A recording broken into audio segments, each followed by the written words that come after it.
Hey,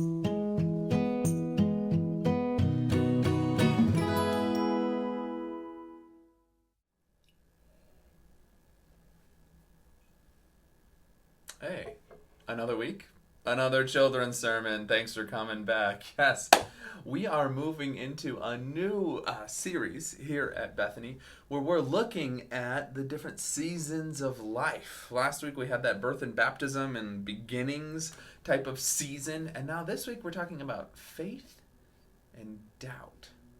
Those are really interesting topics. And we're going to do our best as we read through the Jesus Storybook Bible to think about this. We're going to read the story of Abraham, who doubted along with his wife Sarah. They doubted what God could do, and they were amazed by what happened.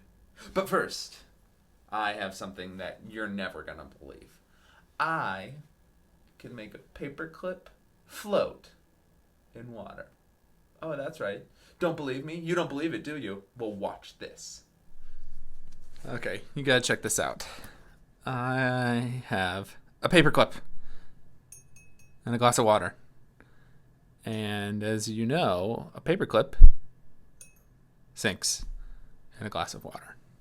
But what if I told you I could make this paperclip float? Here, watch this. I just learned this little trick today. But if you put just a tiny piece of paper on the top, and then you gently rest the paperclip on it, eventually,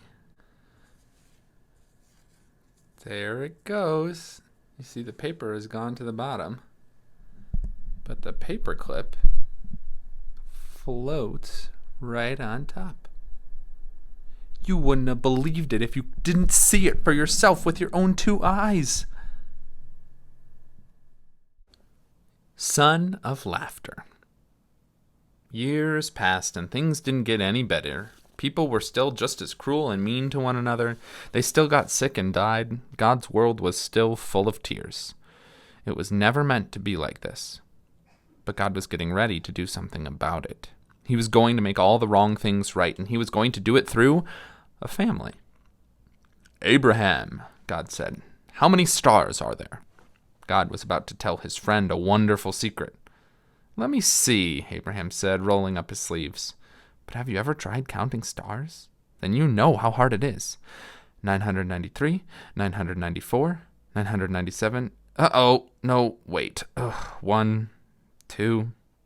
Of course, he kept losing count. Too many, Abraham said. Guess what? God laughed.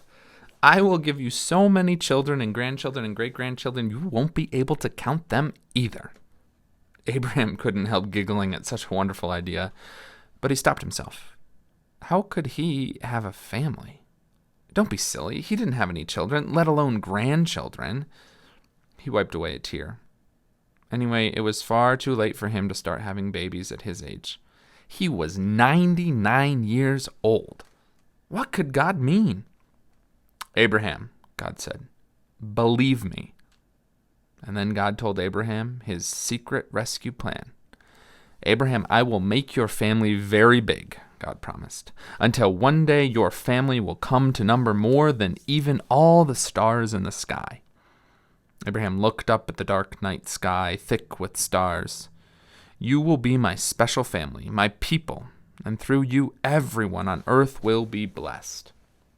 It was an incredible promise. God was going to rescue the world through Abraham's family. One of his great-great-great-grandchildren would be the child, the promised one, the rescuer.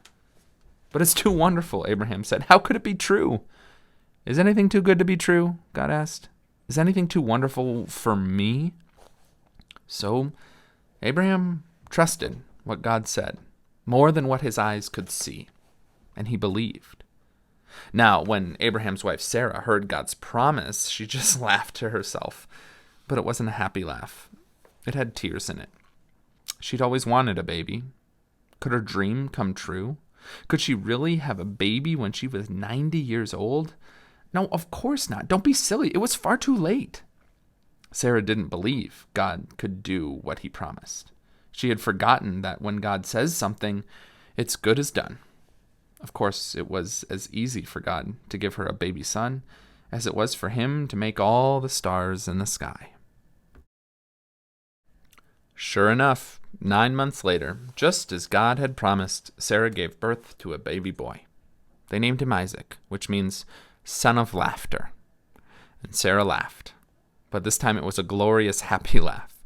Her dream had come true. God would do as God promised.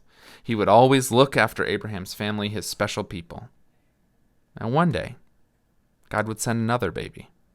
A baby promised to a girl who didn't even have a husband. But this baby would bring laughter to the whole world.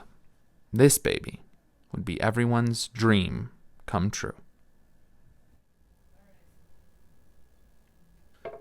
I got you, didn't I? You didn't think that I could make a paperclip float, but you saw it with your own two eyes. Wasn't that kind of cool? It's a little science trick. There's probably some sort of explanation about surface tension, etc., etc. I don't know all the details. But I wanted to share that with you because it gets us in touch with this idea of faith and doubt. I told you that I could do something incredible and you didn't believe me. And then what was it like when you saw that paperclip floating there? Kind of interesting, right? Well, in the story also that we heard from the Jesus Storybook Bible, Abraham and Sarah can't believe what God is telling them. God is going to save the world through their family. Their family is going to have more descendants than there are stars in the sky. And it just seems too wonderful to believe. And oftentimes when we encounter and learn about our faith, there's things that we're told that might seem too wonderful to believe. But you know what? We can. We can trust in what God has told us and trust that we are forgiven and that we are loved and that God is in control no matter what. That's really good news to hear. But I know it can be hard too.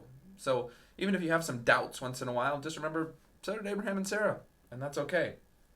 What I want you to do, though, this week as we put our faith into practice is to find a song, a new song that helps you understand your faith a little bit better.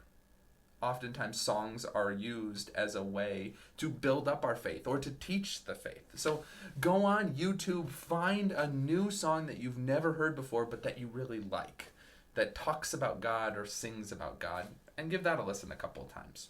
It's just one way that our faith can be bolstered when we might have doubts or struggles. I'm Pastor Nate. This has been the Children's Sermon. Thanks so much for watching. See you next week. Bye-bye.